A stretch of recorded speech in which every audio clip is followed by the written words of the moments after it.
BRS ప్రభుత్వానికి కాంగ్రెస్ ప్రభుత్వానికి నక్కకు నాగలోకానికి ఉన్నంత తేడా ఉందని మంత్రి కోమటిరెడ్డి వెంకటరెడ్డి అన్నారు. పార్లమెంట్ ఎన్నికల తర్వాత హరీష్ రావు కూడా బీజేపీలోకి వెళ్తాడని జోస్యం చెప్పారు. 10 ఏళ్లలో కేసీఆర్ తెలంగాణను సర్వనాశనం చేసి కోట్లాది రూపాయల అప్పులు పాలు చేశారని ఆరోపించారు.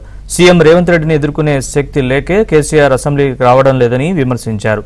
తాము వారిలాగా ఎమ్మెల్యేలను కాంగ్రెస్లో చేర్చుకుంటే బీఆర్ఎస్లో మిగిలేది ఏమీ లేదని ఎద్దేవా చేశారు.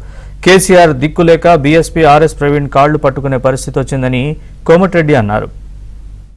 ఆయన అంటాడు, నిన్న 3 నెలలు కనీసం ప్రతిపక్ష నాయకుడు కూడా నియమించుకున్న నాయకుడు ఆయన ఉంటాడా, అల్లుడు ఉంటాడా, కొడుకుంటాడా కూడా తెలియదు.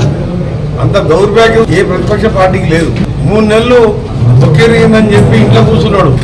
అదే హెలికాప్టర్ ఎక్కి చేసిన నాశనం జరగకుండా కృష్ణా నీళ్లు, గోదావరి బోర్డు, కేఆర్ఎంబి, జిఆర్ఎంబికి సంతకాలు పెట్టింది ఆయనే. 2015 బడ్జెట్లో నిధులు పెట్టింది ఆయనే. ఇక ప్రజలు తరిమి కొడతారని చెప్పి నల్గొండకు వచ్చి పబ్లిక్ మీటింగ్ తప్ప అసెంబ్లీకి రాలే. ఇవాళ ప్రతిపక్ష నాయకులు కూడా అల్లుడికి ఇస్తే కొడుకు పోతట్టు, కొడుకు ఇస్తే అల్లుడు పోయే దుకాణం పెట్టుకుంటాడు. ఆయన వద్దామంటే మా ముఖ్యమంత్రిని ఎదుర్కొనే శక్తి లేదు, మమ్మల్ని మంత్రులను ఎదుర్కొనే శక్తి లేదు.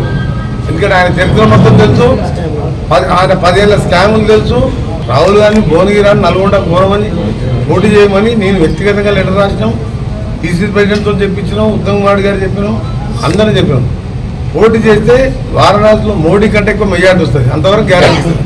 అందుకనే కేసీఆర్ గవర్నమెంట్కు మా గవర్నమెంట్ నక్కకు నా గవర్నమెంట్ తేడా ఉంది.